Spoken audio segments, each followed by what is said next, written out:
le bulletin sur Fraternité. Mesdames, Messieurs, bonsoir. Bienvenue dans ce journal télévisé. Au sommaire de cette édition, Olivier Boko et Oswald Omeki séjournent depuis quelques heures en prison. Ceci après leur audition devant la chambre d'instruction ce mardi 1er octobre 2024. Ils sont poursuivis pour 3 chefs d'accusation. Vous suivrez les détails avec Maître Ayodele Aounou dans ce 20h. Pendant ce temps, 37 personnes ont été appréhendées par les éléments de la police républicaine dans le département de l'Atlantique. Les détails sont à suivre dans une poignée de secondes. À suivre également l'actualité internationale et sportive. Madame, Monsieur, bonjour. Lutte contre l'insécurité au Bénin, une académie logistique pour renforcer les capacités des forces de défense et de sécurité. En Conseil des ministres de ce mercredi 2 octobre 2024, le gouvernement a marqué son accord pour la création d'une académie logistique à Ouida, dans le département de l'Atlantique.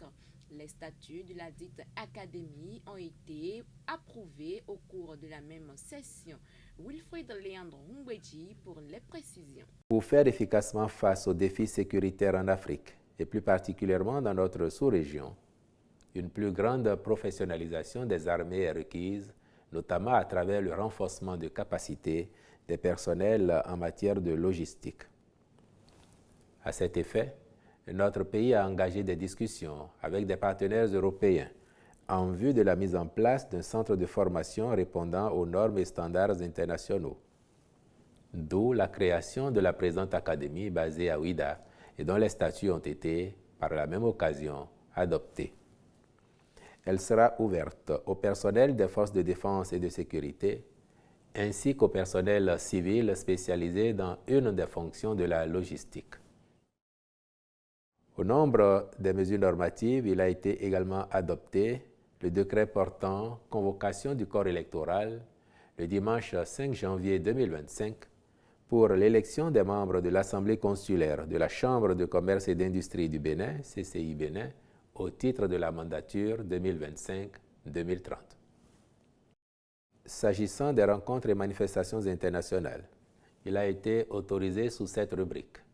La célébration au Bénin, le 5 octobre 2024, de la 31e Journée mondiale des enseignants, de même que l'organisation au Bénin, du 2 au 4 octobre 2024, de la 19e réunion des ministres chargés des télécommunications, TIC, digitalisation et de la poste de la CEDEAO, du 6 au 8 octobre 2024, de la 6e édition de la Journée mondiale du coton, du 17 au 19 octobre 2024, du 3e congrès des soins palliatifs et de la 4e journée mondiale des soins palliatifs, de la 27e édition de la Journée nationale de mobilisation pour la lutte contre les troubles dus à la carence en iode, le 27 octobre 2024 dans la commune de Kandi, du 27 au 29 octobre 2024, des premières journées scientifiques de la Société béninoise de néphrologie, du 21 au 23 novembre 2024, du 3e congrès de la Société béninoise de rhumatologie,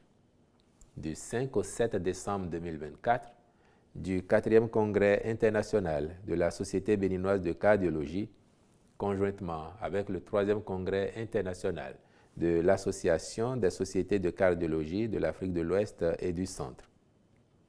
Il a été, par ailleurs, autorisé la participation du Bénin au séminaire d'orientation à l'intention des membres africains élus au conseil d'administration du Bureau international du travail à Abidjan, en Côte d'Ivoire, du 9 au 11 octobre 2024, à la 53e session ordinaire du conseil d'administration de l'École inter-État des sciences et médecine vétérinaire de Dakar, prévue du 21 au 25 octobre 2024. Une quantité significative de chanvre indien a été saisie et 37 individus ont été appréhendés à la suite d'une opération d'envergure menée conjointement par le commissariat de l'arrondissement de Godomé en collaboration avec les commissariats des arrondissements d'Abomey-Calavi, Togba Hevier et Huedo le samedi 28 septembre 2024. Ces individus sont arrêtés pour détention, commercialisation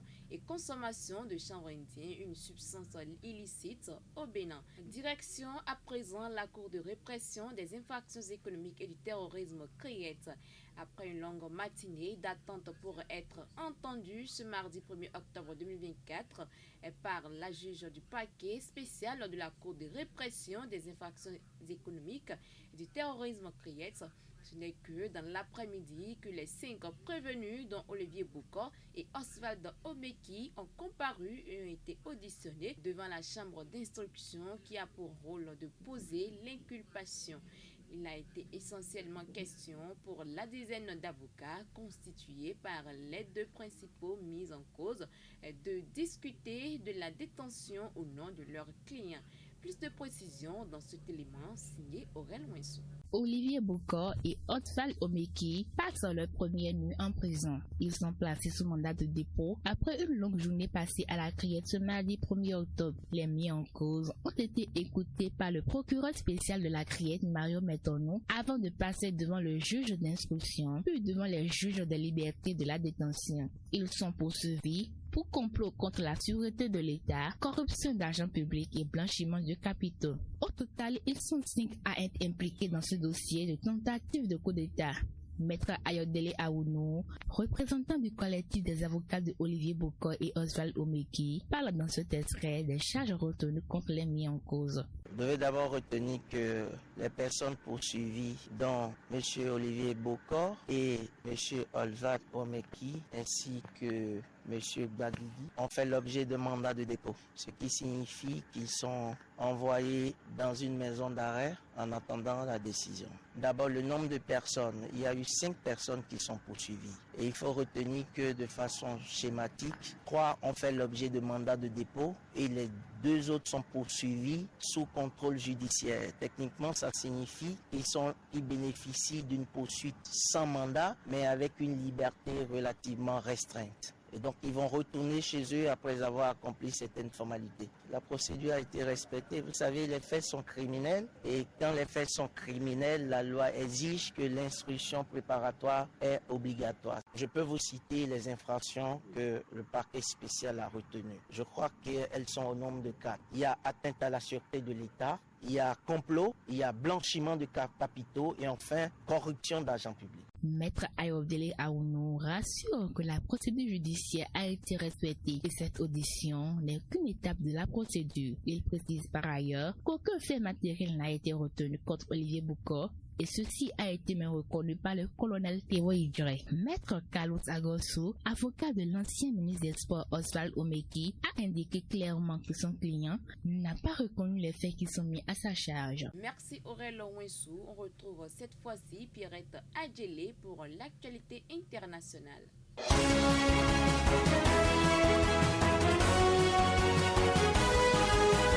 Au Niger, 463 personnes ont été arrêtées par les forces de l'ordre nigériennes lors d'une intervention nommée Coup de poing. Elles ont mené une opération envergure dans la région de Niamey. Cette initiative inscrit dans un plan stratégique plus large visant à améliorer la sécurité publique et à restaurer la confiance de la population dans les autorités. Par ailleurs, une autre opération a été effectuée à Maradi permettant l'arrestation de 4 individus et la saisie d'une importante quantité de drogue, contribuant ainsi à la sécurisation des populations. Rappelons que la région est récemment menacée par une crise sécuritaire préoccupante. Pendant ce temps, en République démocratique du Congo, 11 civils ont perdu la vie dans la nuit du 30 au 1er octobre, suite à une double attaque des rebelles des forces démocratiques et alliés terroristes. Selon les informations, l'attaque a eu lieu dans la province du Nord Kivu.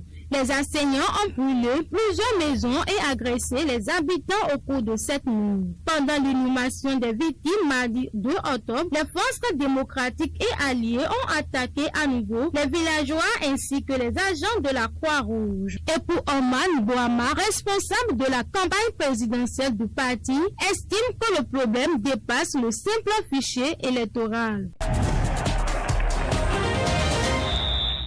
Bonsoir pour vous, ce soir Jacques Degué pour les nouvelles sportives. Au Sénégal, Aliou Cissé va quitter la tête des Lions indomptables. Clap de fin pour Aliou Cissé à la tête de l'équipe nationale du Sénégal. Le technicien sénégalais va annoncer son départ dans quelques heures, vainqueur de la CAN, la Coupe d'Afrique des Nations 2021. Il ne devrait pas être prolongé sur le banc des Lions de la Teranga alors que son contrat a expiré fin août 2024. Un nouveau contrat devrait être soumis à l'approbation du ministère des Sports pour un bail jusqu'en 2026, et ce afin de couvrir la CAN 2025, mais il n'en a été de rien. Le ministre des Sports a opposé son veto. Cissé doit donc se prononcer officiellement dans quelques heures pour annoncer son départ à la tête de l'équipe. Ligue des Champions, la deuxième journée se poursuit ce mercredi. Plusieurs affiches au menu, 8 matchs au total à suivre. Ça commence à partir de 17h45 heure béninoise. Gérone, le club espagnol, va accueillir le Feyenoord Rotterdam pendant que l'Atalanta Bergame se déplace sur le terrain du Shakhtar Donetsk. À suivre à partir de 20h le match entre Lille et le Real Madrid. L'Atlético Madrid de son côté se rend au Portugal pour défier le Benfica. À suivre également Liverpool, Bologne, Leipzig, Juventus ou encore Dynamo Zagreb, Monaco, sans oublier Aston Villa, Bayern Munich. On rappelle qu'hier déjà le Paris Saint-Germain a été battu sur le terrain d'Arsenal 2-0 pendant que le Borussia Dortmund a été sans pitié face au Celtic 7-1. Le FC Barcelone s'est également relancé en dominant la Young Boys 5-0. City l'emporte sur le terrain du Slovan Bratislava 4-0. 4-0, c'est aussi le score lors de la victoire de l'Inter face à l'Étoile Rouge de Belgrade. Enfin noté la victoire étriquée du Bayer Leverkusen 1-0 face au Milan AC. Et voilà qui vient mettre un terme à ce numéro du bulletin d'information de ce mercredi 2 octobre 2024. Merci de votre aimable attention. N'oubliez pas de liker, de partager la vidéo et de vous abonner à la chaîne YouTube pour ne rien rater de nos contenus d'information. Merci à toute l'équipe de réalisation. D'ici là, portez-vous bien. Au revoir. C'était le bulletin sur Fraternité.